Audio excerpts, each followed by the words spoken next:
All right. Hello there. Welcome to the channel. My name is James, and here at 20th and 21st Movies, we are about all things cinema. All right. Today, I'm going to share with you my thoughts on a recent release from the Criterion Collection on 4K Ultra HD. This is an upgrade of an existing spine number that's already in the collection. It's spine number 26. And spine number 26 is the 1980 film directed by John MacKenzie that stars Bob Hoskins and Helen Mirren that is now out on 4K Ultra HD. It is the 1980 film, The Long Good Friday.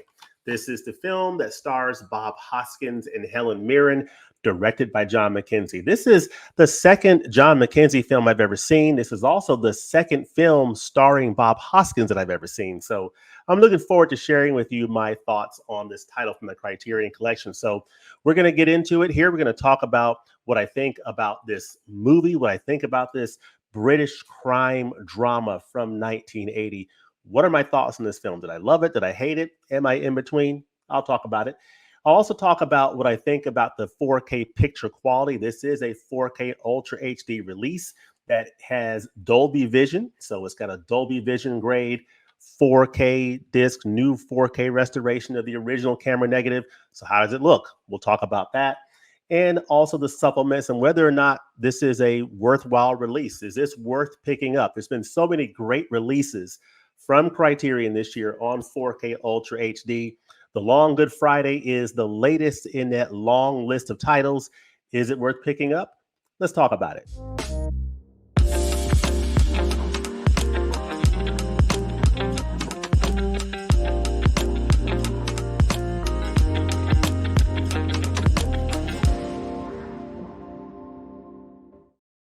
All right, The Long Good Friday is the second film of John MacKenzie's filmography that I've seen. This is a very fascinating film. It's a really interesting crime drama. I'll take a moment to read the back of the case here. It just says, The Long Good Friday, a combustible performance from Bob Hoskins is the fuse that lights this underworld saga, a landmark of British crime cinema. Hoskins plays Harold Shand, an ambitious London mobster who, just as he attempts to close a major real estate deal with the American mafia, finds his crime empire rocked by a string of attacks, sending him on a ruthless quest to find out who's responsible. Abetted by an ice-cool performance from Helen Mirren as Shand's in-command mole, The Long Good Friday is not only a gripping gangster thriller, but also a vivid portrait of late 1970s Britain, a powder keg of cultural and political tensions on the verge of explosion.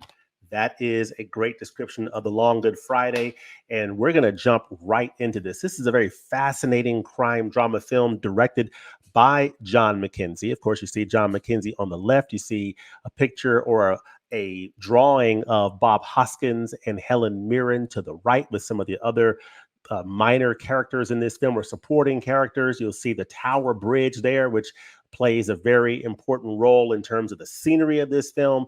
But this is a very explosive and intense movie, The Long Good Friday. It takes place over the course of about a 24-hour period on a Good Friday, and it is a long day for Harold Shand as he's dealing with all of these events happening that's threatening to crumble his criminal empire. So really interesting film. Of course, this is the second of John MacKenzie's films that I have seen, as well as the second film that stars Bob Hoskins I've ever seen. The first John MacKenzie directed film I ever watched was this one right here, Unmen, Wittering, and Zygo, which is shown on the left. This film stars David Hemmings. It's from 1971. This is the Arrow Video Limited Edition, and I highly recommend picking up this title. This is a really good edition and a really cool movie. This is David Hemmings. He plays a professor. He goes to an all-boys college on an assignment to teach a class. And this is a class full of young men who are responsible for killing their previous teacher. And so he comes upon this information, and it creates a very menacing environment to really understand what are these boys' motivations, what's driving them to do the things that they're doing, and what could happen to David Hemmings' character next. Really nice thriller. Unmenvittering and Zygo. So highly recommend that title.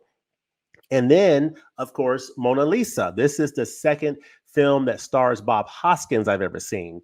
And it is this is the first one that I've ever seen. The second one is this film here, The Long Good Friday. But this is the first Bob Hoskins starring film I've ever seen. It stars Bob Hoskins. You have Kathy Tyson and Michael Caine, Sir Michael Caine.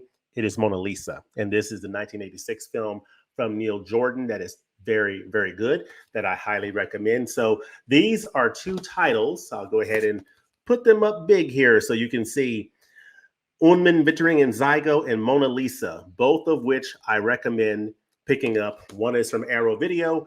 The other is in the Criterion Collection. So definitely recommend both of those excellent titles. And then, of course, interestingly enough, this is a film, The Long Good Friday, that has a connection to the Beatles, specifically to George Harrison. Of course, George Harrison started this production company called Handmade Films, an independent British cinema production company in the 1970s and 1980s. And during that period of time, he's responsible for producing some pretty awesome films over that period of time, including The Long Good Friday. So very interesting little known fact that former Beatle George Harrison has a hand in the making of this film here, The Long Good Friday. So definitely check that out. And that's spoken about in one of the supplements on this edition. So again, just one of those fascinating things you learn watching these Criterion Collection editions. Not only do you see the film, but you learn about, some of the production and what, how the film came about and some of the connecting points to areas that you would never have even imagined existed. So I find that very interesting. You may or may not, but I do.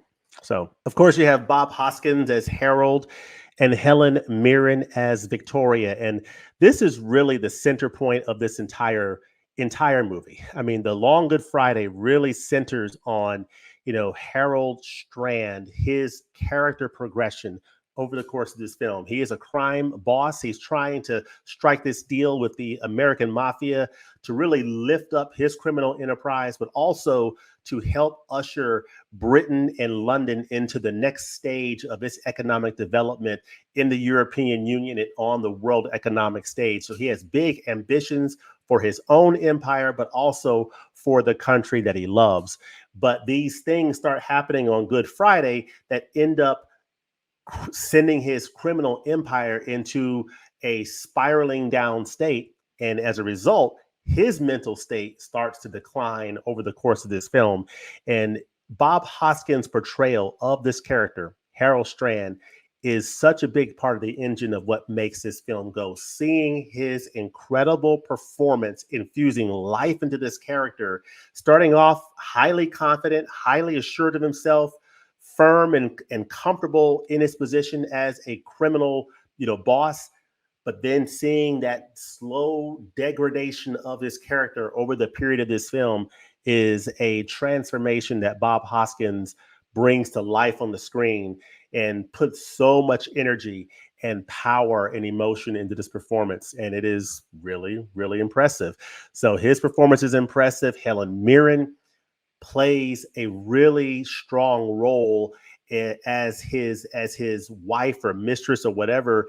She is a good counterpoint to Bob Hoskins' intense character. So she's a counterpoint to his intensity. She's able to sort of help control him a little bit for most of this movie, but she is a really good balance to his strong personality in this movie. And she sort of helps keep him centered and grounded in this movie as long as her character can, until, of course, the inevitable spiral continues. But she plays a great role in this film, as well as Bob Hoskins' portrayal of Harold. So Harold and Victoria are two major pieces of this film. Of course, London is also another piece of this film. London is a character in The Long Good Friday. You see so many shots and sequences showing the London, dockyards and docklands and the areas of development that Bob Hoskins, Harold Strand, is trying to raise up with this real estate deal with the American mafia that he's trying to strike. But then you also see other areas of London beautifully showcased in this movie. And it's really a nice picturesque view of London, England in the 1970s, going into the 1980s. And it's a nice time capsule of a film of what London was like 45 years ago. And I just think this film is great on that basis alone.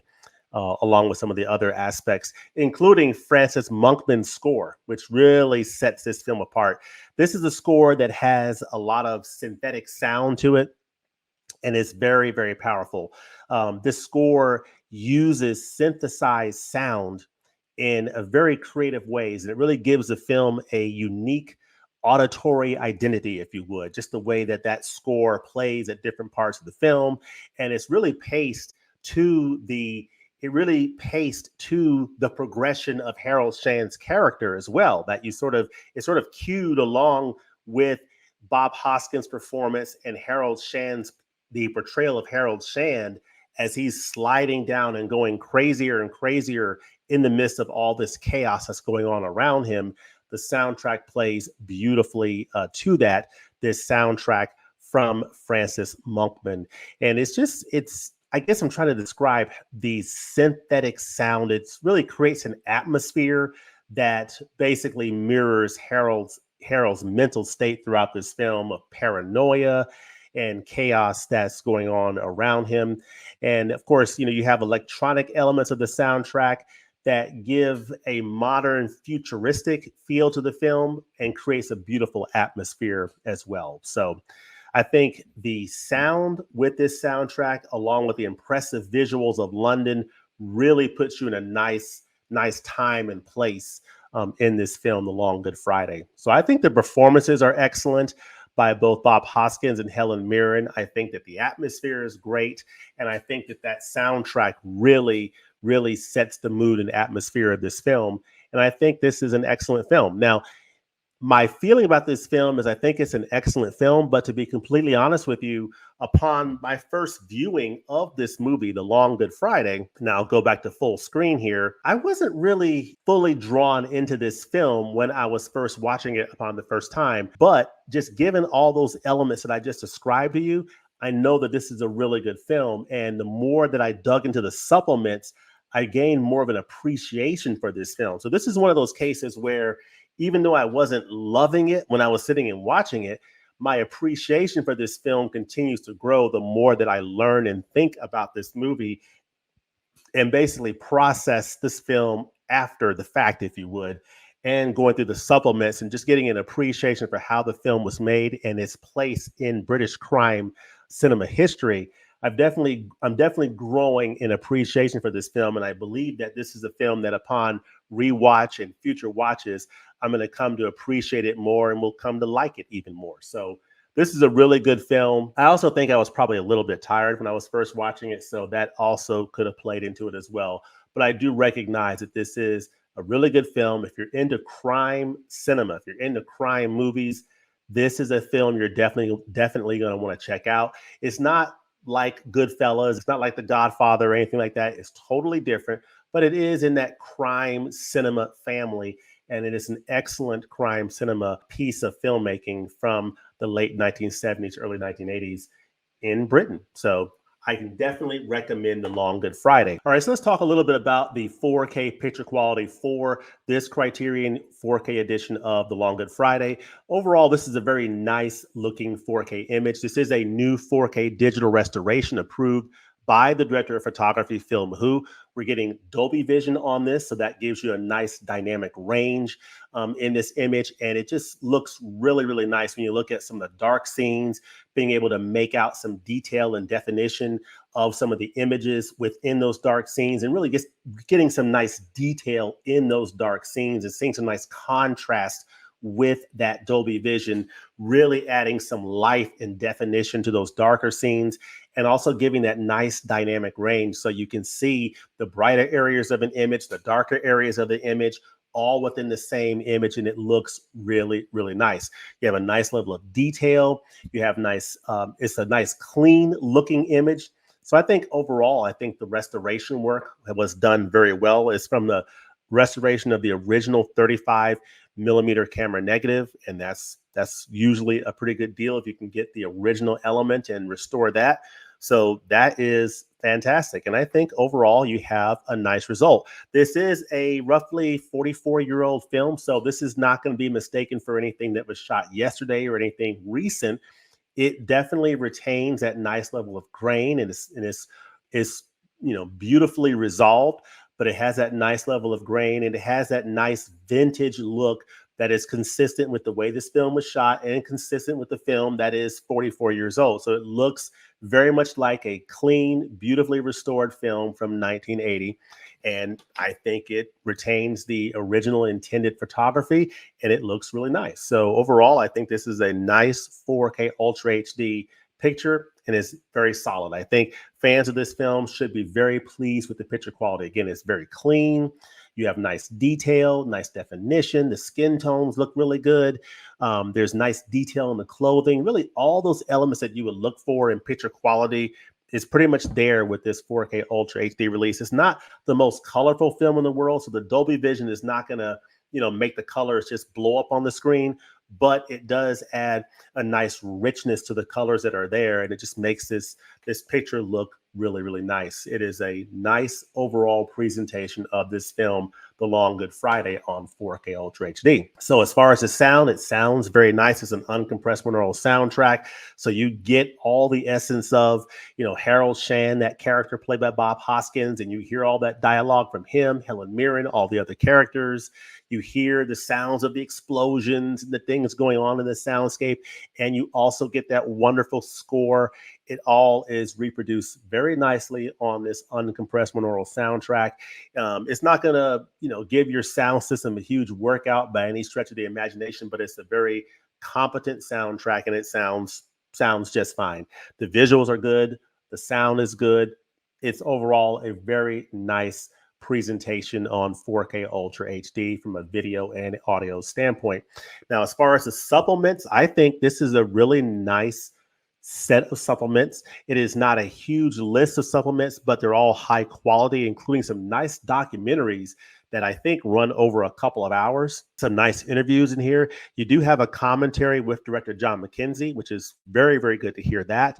You have an Accidental Studio, which is a documentary about the early years of handmade films. Again, going back to the slide that I showed you earlier about George Harrison, the movie Dreams of a Beetle here, where he basically started Handmade Films and produced a lot of these British films for, I guess, about a 10-year period in the 1970s and 1980s.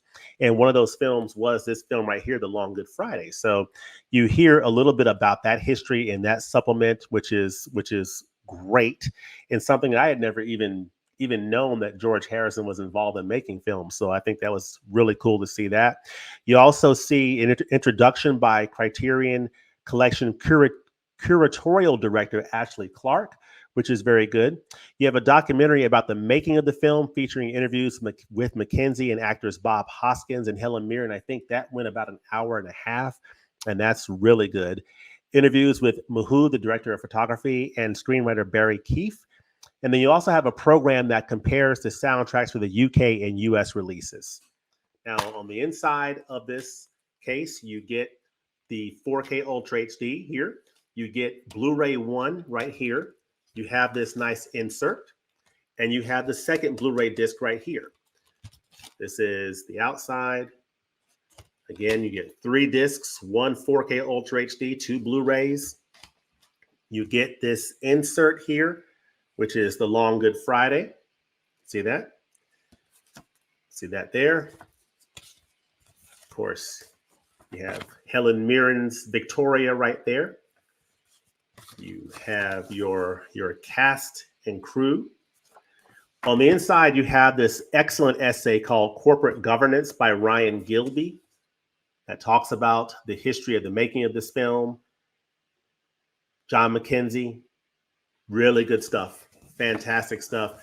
Talks about the master, about the restoration, how the how this was approved by the director of photography, Phil Mahou. The 4K restoration was created from the 35 millimeter original camera negative, which you always love to hear that. It's always great to go to the most to the closest source to the original, and coming from the original negative is always generally a good sign. So that's fantastic. So overall, I think it's a nice set of supplements that talks about the history of this film's place in cinema history, specifically in British crime cinema. And it just talks about John MacKenzie, Bob Hoskins, and so many other aspects of this film. And I think it's a really nice set of supplements that really adds more texture and appreciation of this film, especially for someone like myself who, like I said, when I first watched this film, really wasn't, I kind of struggled to really get into it. I could appreciate Bob Hoskins' performance and everything, and Helen Mirren, and the fine craftsmanship that went into making this film. So I can appreciate all of that, but I just wasn't like fully invested in the film. But I think this is definitely a title that the more I see it, the more I'm going to appreciate and really come to like this film even more. But those are my thoughts on The Long Good Friday, the Criterion Collection edition of it. I think it's a fine movie, definitely worth checking out, especially if you're into crime cinema. This is definitely one you'll want to add to your watch list, and it looks and sounds great on 4K Ultra HD. Has a nice set of supplements and an overall nice addition. This nice upgrade to 4K of Spine 26 in the Criterion Collection. But yeah, let me know in the comments section below, what do you think of The Long Good Friday? Have you seen it? If so, let us know in the comment section below what you think about it. And also let us know if you've seen these other films here, whether you've seen Mona Lisa starring Bob Hoskins, or if you've seen Unbewitterung and Zygo directed by John MacKenzie. And what other films from John MacKenzie have you seen that you would recommend? And what other Bob Hoskins performances would you recommend? Let us know all of that, all of it, in the comment section below. And as always, thanks for watching, and we look forward to seeing you next time at the movies. Peace.